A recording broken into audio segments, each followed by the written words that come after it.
Constantemente el hombre intenta ganarse el favor de Dios por medio de ritos, sacrificios u ofrendas de todo tipo. Pero nada de eso es aceptable delante de Dios, porque fuera de Cristo todo esfuerzo humano es vano. Y el problema del hombre es uno: el pecado. Y ese es el mayor problema que todo ser humano enfrenta. No existe dificultad más grande que vivir en pecado sin perdón, porque eso trae como consecuencia la condenación eterna. Y por esa razón, todo hombre necesita un mediador. Necesita a un mediador que pueda interceder eficazmente por su alma ante un Dios santo. El autor de la carta a los Hebreos nos dice que ese mediador es Cristo, el sumo sacerdote por excelencia. Y justamente eso es lo que el autor de Hebreos comienza a desarrollar en este pasaje. Después de haber mostrado en los capítulos anteriores la grandeza de Cristo y su compasión como sumo sacerdote, ahora nos explica en qué consiste ese sacerdocio y por qué Él es el único capaz de cumplirlo perfectamente. En los versículos del 1 al 4, el autor nos presenta básicamente las características del sacerdocio humano, cómo estos eran escogidos, cuál era su función y sus limitaciones también, para luego demostrarnos en los versículos del 5 al 10 cómo es que Cristo cumple y supera cada una de ellas. Así que juntos comencemos leyendo el versículo 1, donde el autor nos describe lo que era un sacerdote en el antiguo pacto y cuál era su propósito delante de Dios. Hebreos capítulo 5, versículo 1.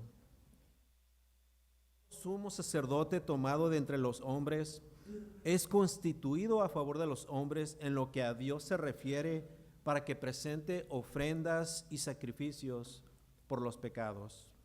Cuando pensamos en los sacerdotes del Antiguo Testamento y especialmente en los sumos sacerdotes, solemos asociarlos con una imagen negativa. Vemos su indiferencia y oposición hacia Jesús. Sin embargo, debemos de recordar que en su origen estos fueron hombres establecidos por Dios mismo. Y esto lo podemos encontrar en el libro del Éxodo, capítulo 28, versículo 1, que dice así: harás llegar delante de ti a Aarón, a tu hermano, y a sus hijos consigo de entre los hijos de Israel, para que sean mis sacerdotes. El sacerdocio levítico fue claramente instituido por Dios, aunque posteriormente y particularmente en el Nuevo Testamento este fue un oficio que se degeneró. Mas en el principio, cuando Dios estableció este oficio, lo hizo con el buen propósito de que los sacerdotes fueran mediadores entre Dios y el pueblo, presentando ofrendas y sacrificios por los pecados. Esto implicaba que como mediadores, estos hombres, al ser apartados por Dios para ministrar, debían demostrar ciertas características que reflejaran su santidad. Y eso es precisamente lo que hace aquí el autor de Hebreos. Enlista las características de estos hombres elegidos por Dios para fungir en esa posición. Primeramente, como hemos dicho, estos hombres son escogidos por Dios. Noten una vez más el versículo 1 del capítulo 5. Porque todo sumo sacerdote tomado de entre los hombres. Aquí básicamente vemos la elección de Dios. Dios, de entre muchos otros hombres, Él mismo escoge a quienes han de servirle en esta función. Estos hombres no son hombres que se autonombran ni que buscan el honor por sí mismos, sino que son hombres elegidos por Dios. Pero ahora noten lo que continúa diciendo, y aquí me gustaría que pusiera atención a la siguiente palabra. Noten ahí en el versículo 1 la siguiente palabra: constituido. Porque todo sumo sacerdote tomado de entre los hombres es constituido. Esta palabra también se puede traducir como designado o como nombrado. Pero una traducción más dinámica y que captura bien la idea del autor, y que de hecho en inglés así se traduce, es puesto a cargo. Por lo que podríamos traducir el versículo de la siguiente manera: porque todo sumo sacerdote de entre los hombres es puesto a cargo. ¿Puesto a cargo de qué? Bueno, básicamente de las cosas que se refieren a Dios, y eso es básicamente lo que dice nuestro texto. Versículo 1, porque todo sumo sacerdote tomado de entre los hombres es constituido, puesto a cargo a favor de los hombres en lo que a Dios se refiere. O sea que delante de Dios estos hombres, los sumos sacerdotes, tienen una grande responsabilidad. Dios los elige y los constituye para que estos representen al pueblo delante de Dios. ¿Pero con qué propósito? Bueno, el autor ahora presentará dos motivos que describen la razón de este oficio. Primero, ofrecer dones y sacrificios por los pecados, y segundo, mostrar compasión hacia los ignorantes y extraviados. El primer motivo se encuentra en la primera parte del versículo, en la última parte del versículo 1. Observémoslo. Versículo 1. Porque todo sumo sacerdote tomado entre los hombres es constituido a favor de los hombres en lo que a Dios se refiere. ¿Para qué? Para que presente ofrendas y sacrificios. Si leemos un poco el libro de Levíticos y particularmente los capítulos 1, 2 y 3, nos daremos cuenta que una de las principales funciones de los sacerdotes era presentar ofrendas ya sea de holocausto, ofrendas de grano u ofrendas de paz. Pero si seguimos leyendo los capítulos 4, 5, 6 y 7 como parte de su función de sacerdote, debía de presentar sacrificios de pecado y sacrificios de culpa. Así que ese era el primer propósito del sacerdocio: representar al pueblo delante de Dios, presentando ofrendas y sacrificios que señalaban hacia una necesidad que no sería plenamente satisfecha sino hasta el sacrificio de Cristo. Pero el ministerio sacerdotal no se limitaba solamente a ofrendas y sacrificios. También como hombres, el ser un sacerdote requería un corazón compasivo.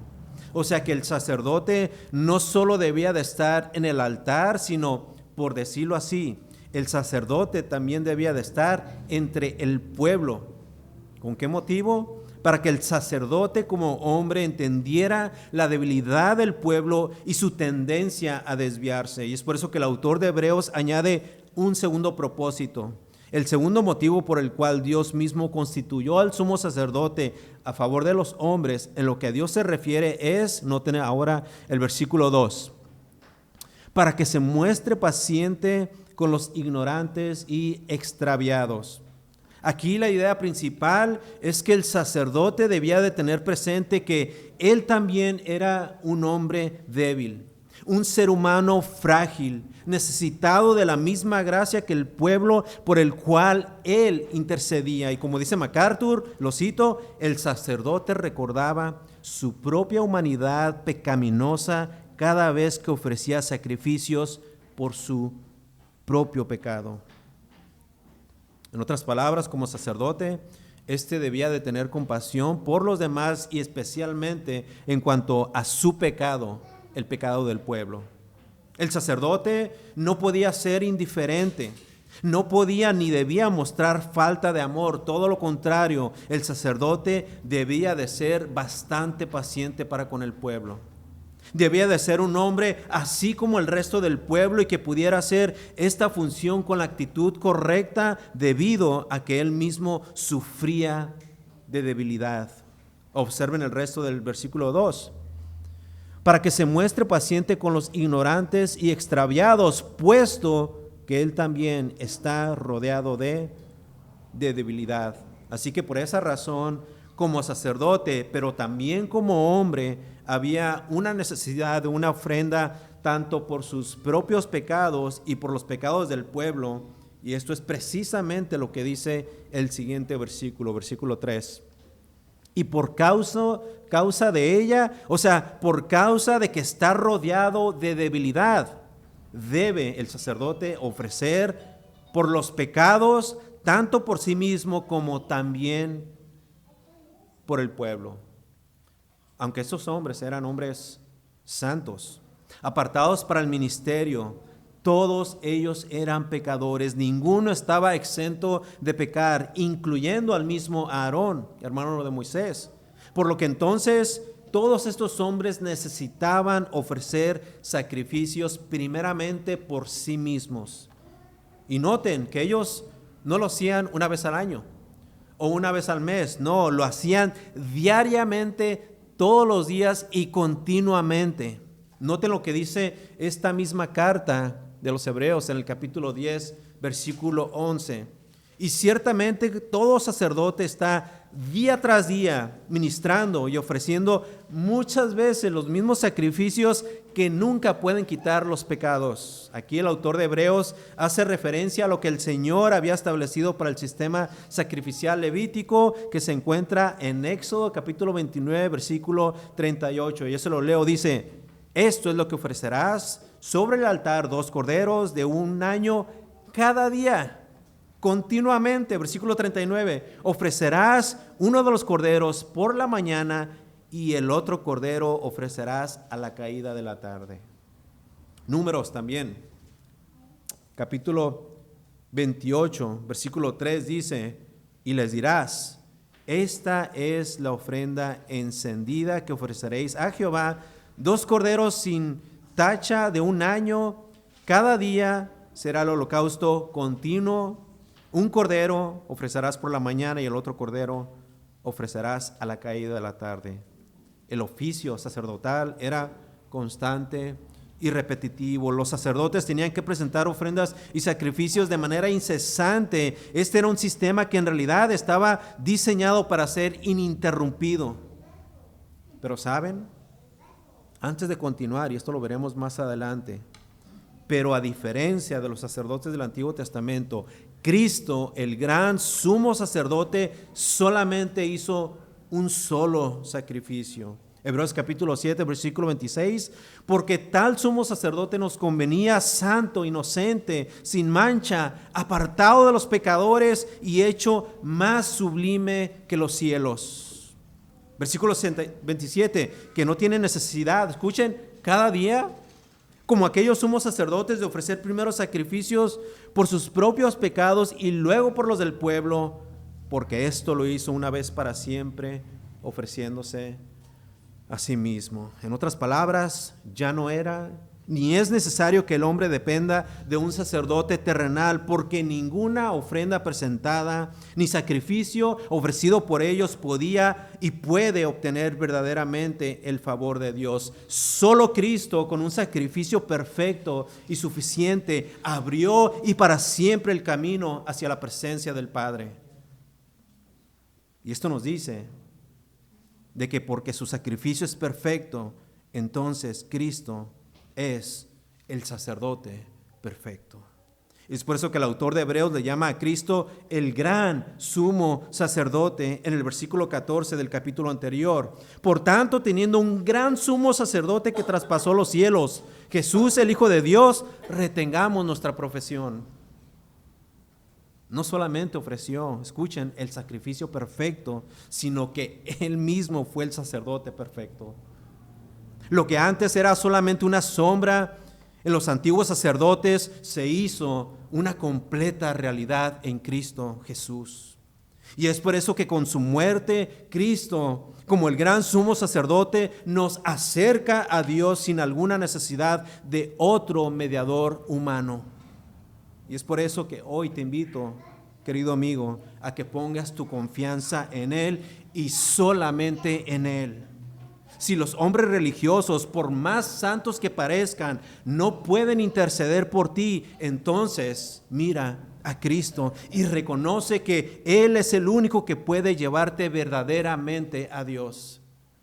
Una de las 5 solas de la Reforma, Solus Christus, establece precisamente eso, que solo Cristo es el mediador entre Dios y los hombres y que la salvación no depende de ningún sacerdote, pastor, iglesia, católica o no católica, o de algún mérito humano, sino únicamente de la obra perfecta de Cristo en la cruz.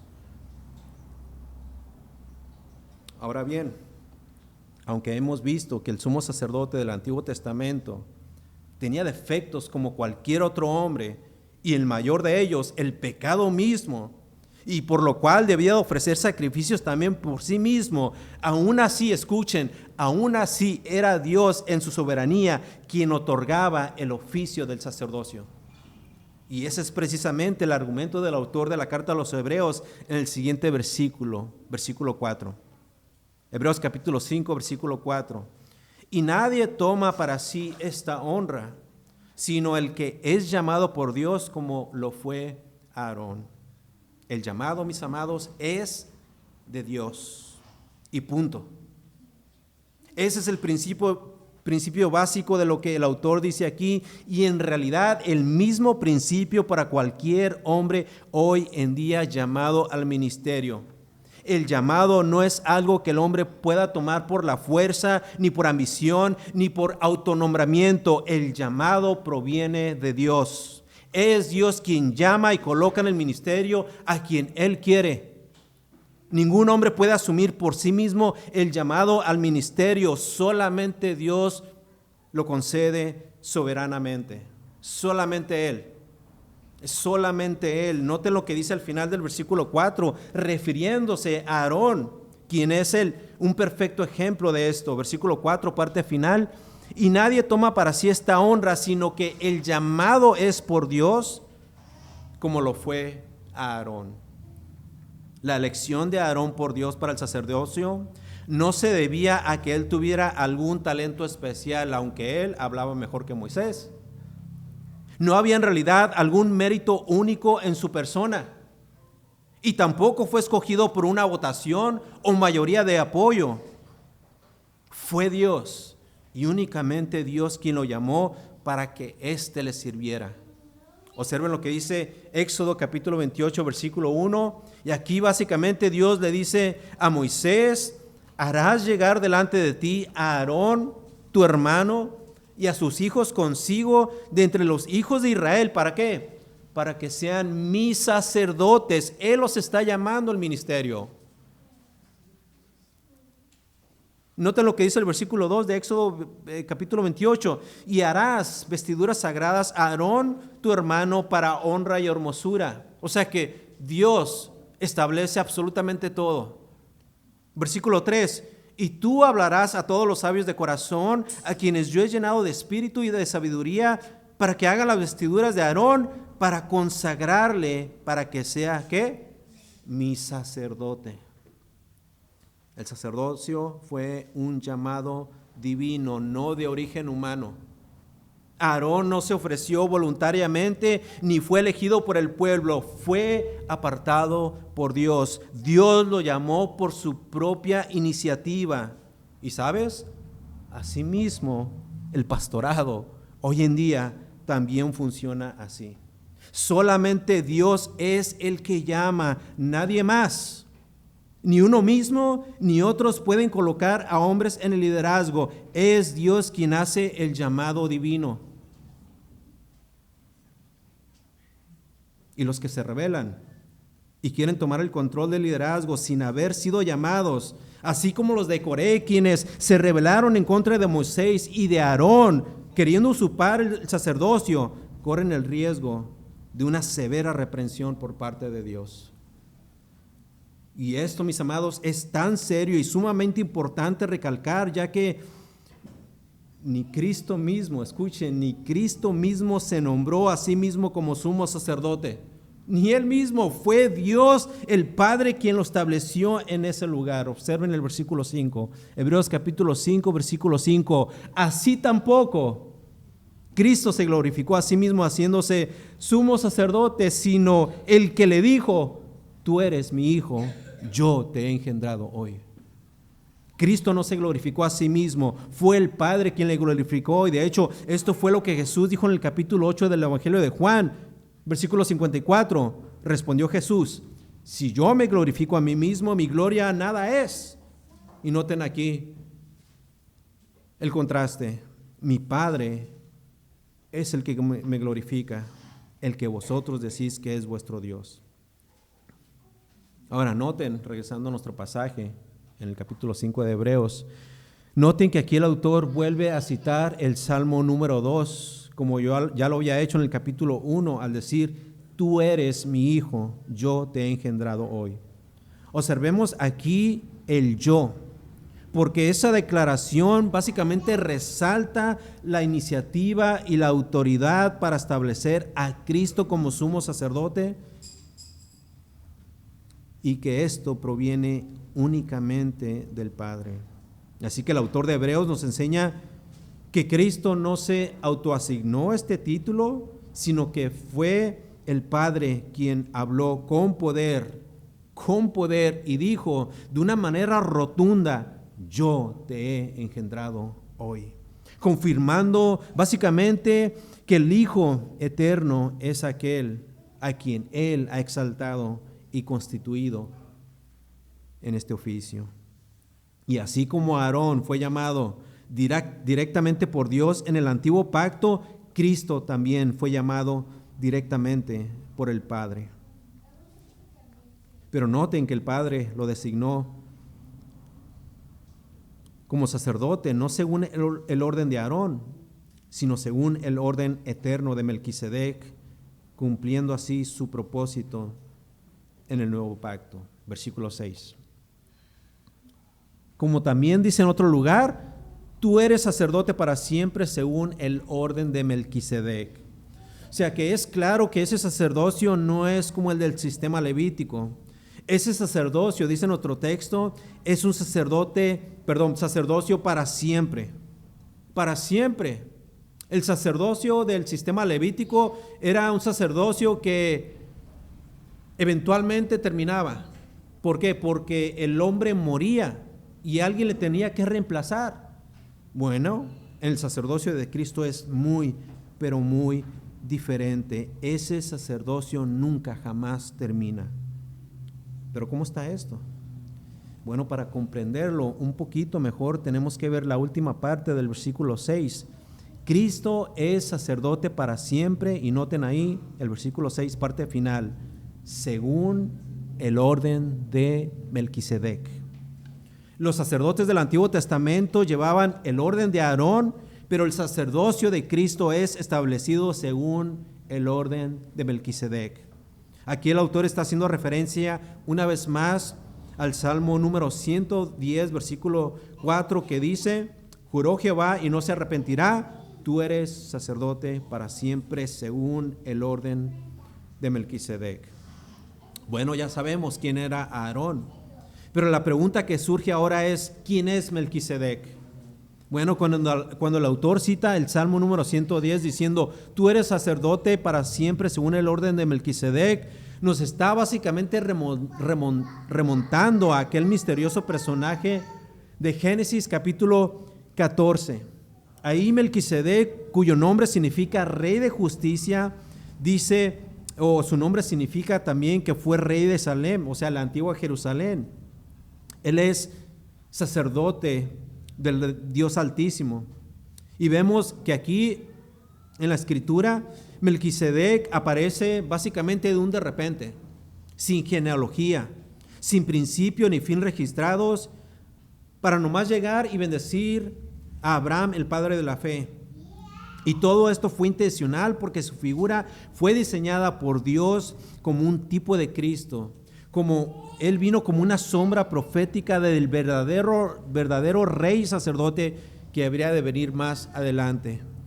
Mientras Aarón representaba un sacerdocio terrenal, temporal, Melquisedec representaba un sacerdocio celestial, eterno y directamente instituido por Dios. Y es por eso que el autor de Hebreos aplica básicamente este título a Cristo.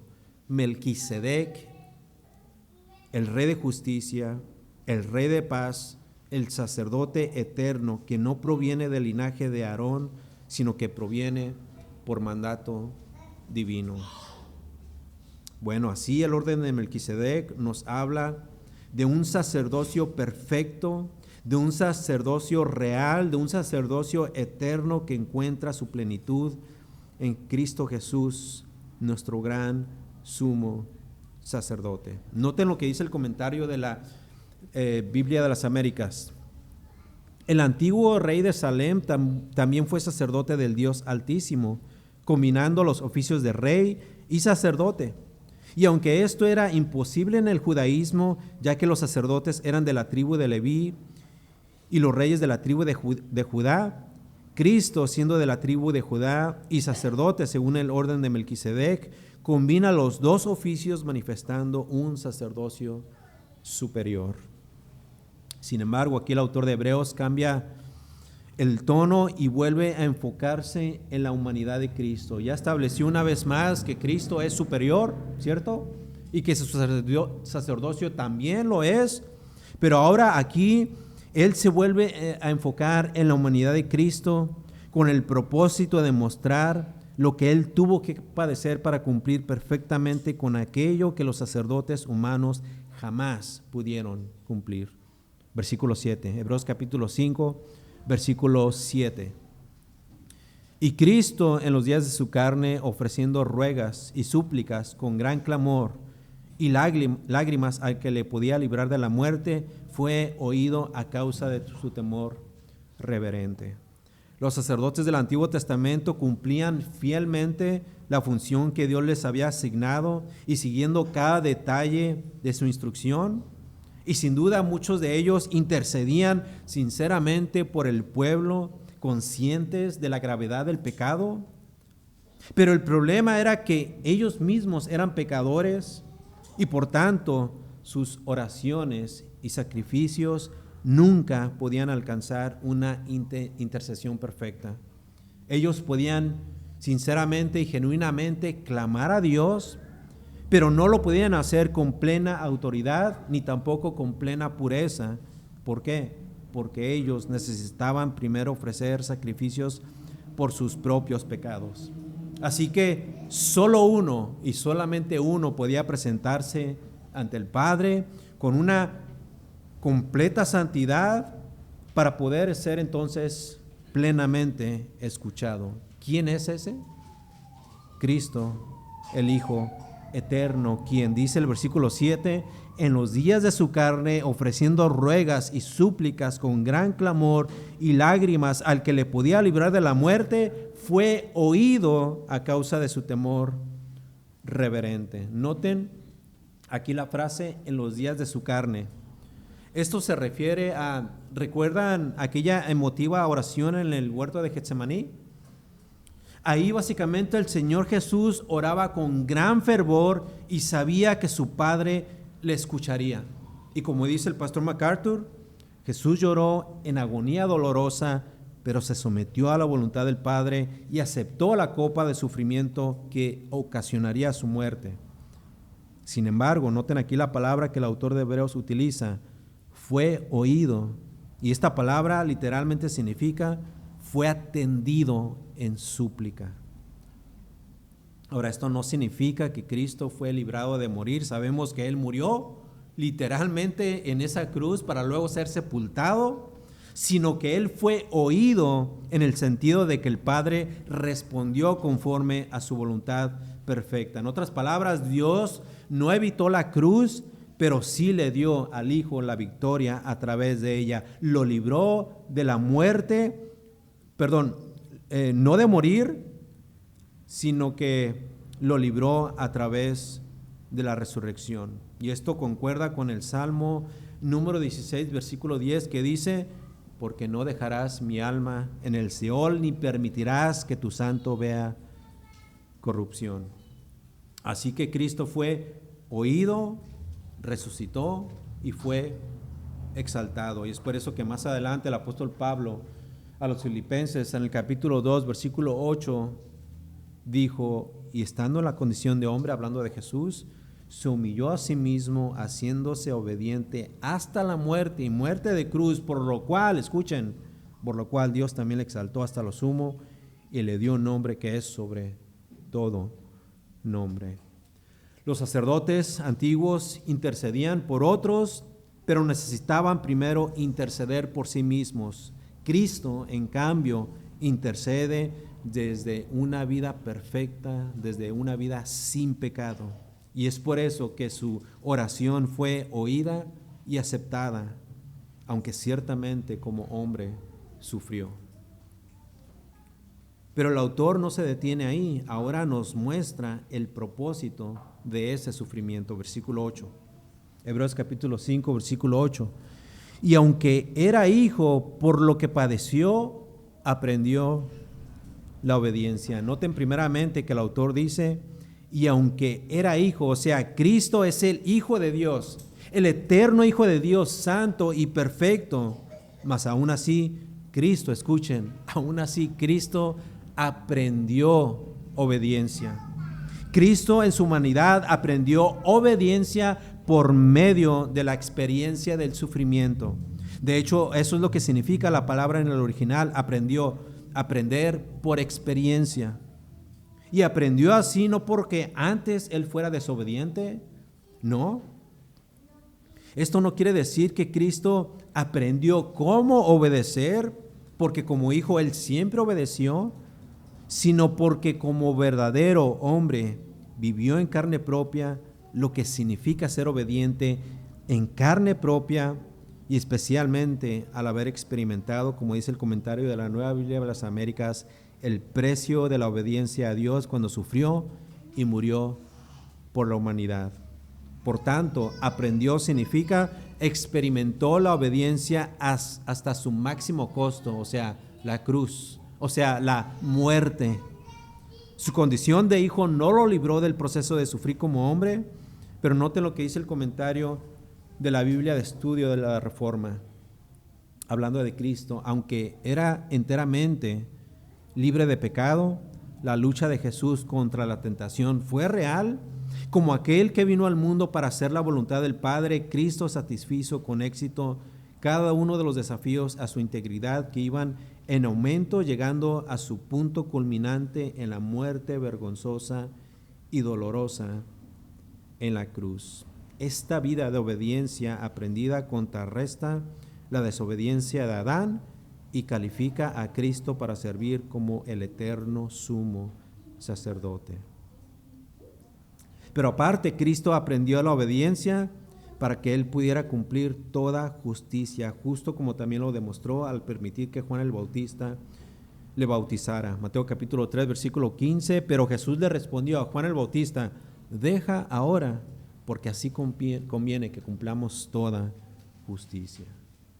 Y como MacArthur dice, él fue el justo y perfecto, cuya justicia habría de ser imputada a los pecados. Ahora, a continuación, el autor muestra cuál es el resultado de la obediencia de Cristo. Hebreos capítulo 5, versículo 9. Y habiendo sido perfeccionado, vino a ser autor de eterna salvación para todos los que le obedecen. O sea que el sufrimiento de Cristo no fue en vano. Cada lágrima, cada dolor, cada prueba, cada tentación y cada acto de obediencia fue preparando el camino hacia algo glorioso. Su obediencia no solamente fue probada, sino que fue perfeccionada. Y de esa perfección, escuchen, es que procede nuestra salvación. No de la tuya, no de la mía, de la perfección de Cristo. En otras palabras, Cristo no solamente aprendió a obedecer, Él obedeció hasta el final, y esa obediencia perfecta se convirtió en la base de nuestra redención. Y es por eso que tú y yo hoy en día podemos gozar de ello. Somos salvos por la obediencia y la perfección de Cristo. Y noten que dije de nuestra salvación o de nuestra redención. ¿Por qué? Porque la salvación no es de todos. La salvación es solamente de aquellos que han obedecido también. O en otras palabras, para aquellos que creen en Él, para que no me malentiendan. Juan capítulo 3, versículo 36 dice, el que cree en el Hijo tiene vida eterna, pero el que rehúsa creer en el Hijo no verá la vida, sino que la ira de Dios está sobre él. Ahora, antes de proseguir, quiero que notemos algo muy importante de este versículo cuando dice, habiendo sido perfeccionado. No significa que Cristo mismo llegó a la perfección porque había tal vez algún pecado en él, no. Él siempre fue sin pecado, como lo afirma el capítulo 4, versículo 15, sino que, como dice el comentario de la Biblia de la Reforma, sino que concluyó el camino del sufrimiento que había sido puesto delante suyo, incluyendo la muerte sacrificial, y habiendo hecho esto, él fue hecho perfecto, es decir, establecido como totalmente apto para su sumo sacerdocio.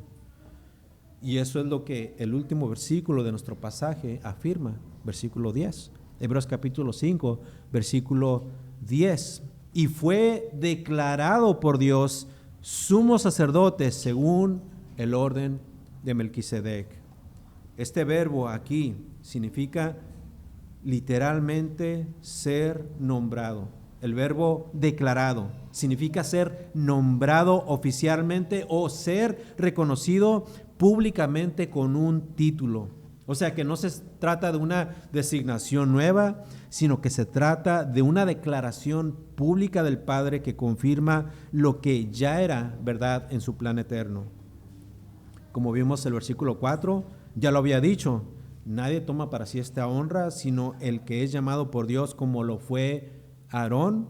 Pero ahora en el versículo 10 es como si el autor cerrara con broche de oro su argumento con esto. Cristo fue llamado, obedeció y fue perfeccionado y finalmente declarado públicamente por Dios como el sumo sacerdote eterno. O sea que aquí el título no es ni simbólico ni ceremonial, el título es oficial, celestial y eterno. Esto nos dice, mis amados, de que Cristo como sumo sacerdote, Él no sirve en un templo terrenal, no sirve en un templo hecho de manos de hombres, sino que Él sirve en el santuario celestial. Y esto es lo que dice Hebreos capítulo 8.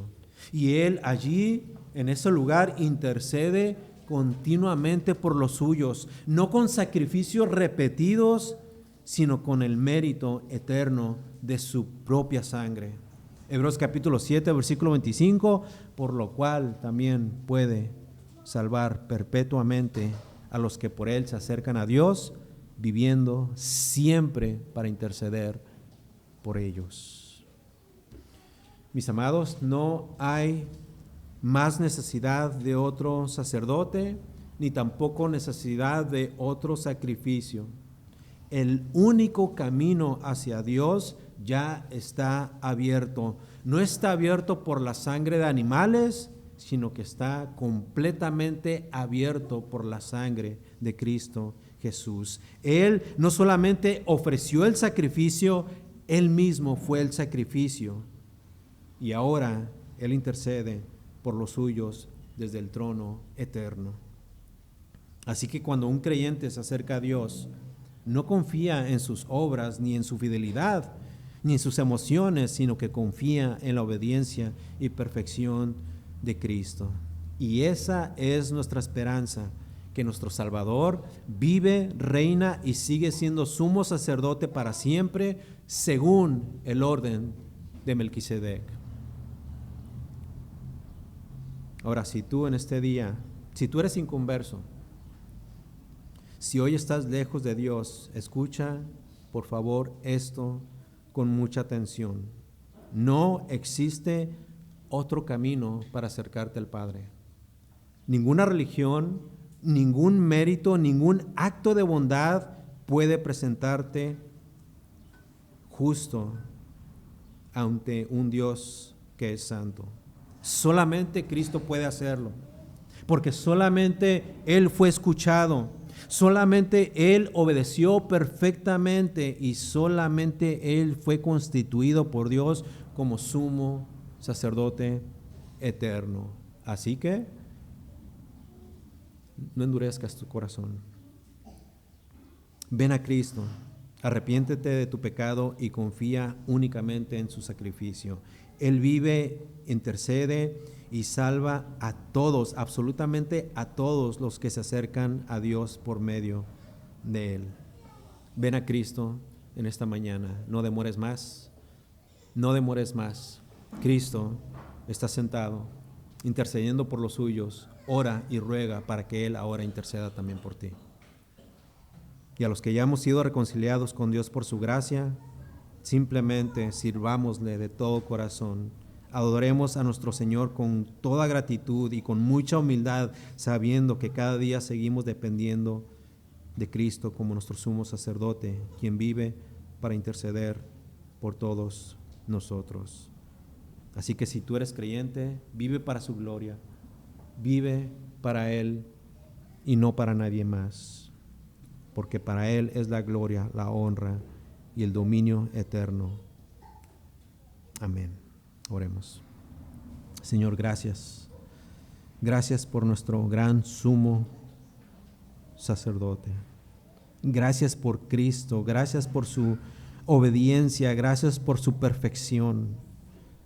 Gracias, Señor, porque todo esto es bello y hermoso delante de nuestros ojos. Lo es para ti, Señor. Lo es para ti. Que lo sea también para nosotros siempre. Recordando, Señor, que Él se dio a sí mismo, se presentó a sí mismo como sacrificio. Su sangre fue derramada por nosotros. Y que a su vez, Señor, nosotros podamos vivir a la luz de ello. Siempre siendo agradecidos, siempre sirviéndote, Señor, de todo corazón, aún en los peores días de nuestra vida, aún cuando vengan pruebas y tentaciones, aún cuando nos sintamos débiles, que recordemos que nuestro gran sumo sacerdote en estos mismos momentos y para siempre se encuentra intercediendo por nosotros. Gracias por Cristo, gracias por nuestro sumo sacerdote. Esto oramos. Amén.